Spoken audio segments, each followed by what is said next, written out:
These are the nations the Lord left in order to test Israel, since the Israelites fought none of these in any of the wars with Canaan. This was to teach the future generations of the Israelites how to fight in battle, especially those who had not fought before.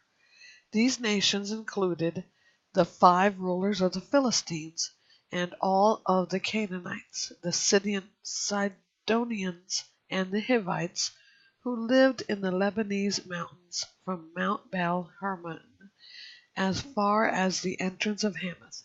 The Lord left them to test Israel, to determine if they would keep the Lord's commands he had given their fathers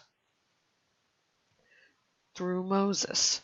But they settled among the Canaanites, Hittites, Amorites, Perizzites, Hivites, and Jebusites. The Israelites took their daughters as wives for themselves, gave their own daughters to their sons, and worshipped their gods. Othniel, the first judge. The Israelites did what was evil in the Lord's sight. They forgot the Lord their God and worshipped the Baals and the Asherahs. The Lord's anger burned against Israel, and he told them to Cushan-Rishathaim, king of Aram Naharaim, and the Israelites served him 8 years. The Israelites cried out to the Lord. So the Lord raised up Othniel, son of Kenaz, Caleb's youngest brother, as a deliverer to save the Israelites.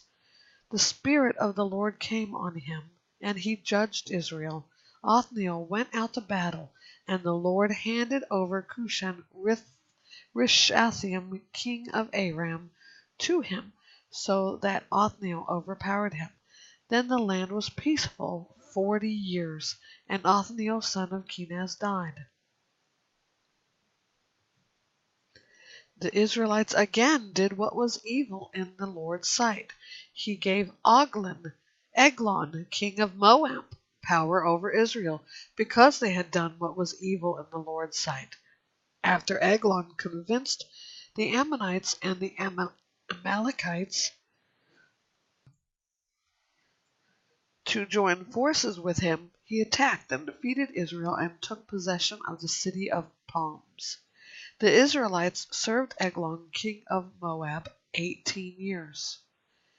Then the Israelites cried out to the Lord, and he raised up Ehud, son of Gera, and a left-handed Benjamite, as a deliverer for them. The Israelites sent him to Eglon, king of Moab, with tribute money. Ehud made himself a double-edged sword, 18 inches long. He strapped it to his right thigh under his clothes, and brought the tribute to Eglon, king of Moab, who was an extremely fat man. When Ehud had finished presenting the tribute, he dismissed the people who had carried it. At the carved images near Gilgal he returned and said, "King Eglon, I have a secret message for you." The king called for silence, and all his attendees left him. Then Ehud approached him while he was sitting alone in his room upstairs where it was cool. Ehud said, "I have a word from God for you." And the king stood up from his throne. Ehud reached with his left hand, took the sword from his right thigh, and plunged it into Eglon's body. Even the handle went in after the blade, and Eglon's fat closed over it, so that Ehud did not withdraw the sword from his belly. And Eglon's insides came out. Ehud escaped by way of the porch, closing and locking the doors of the upstairs room behind him. Ehud was gone when Eglon's servants came in. They looked and found the doors of the upstairs room locked, and thought he was relieving himself in the cool room. The servants waited until they became worried and saw that he had still not opened the doors of the upstairs room.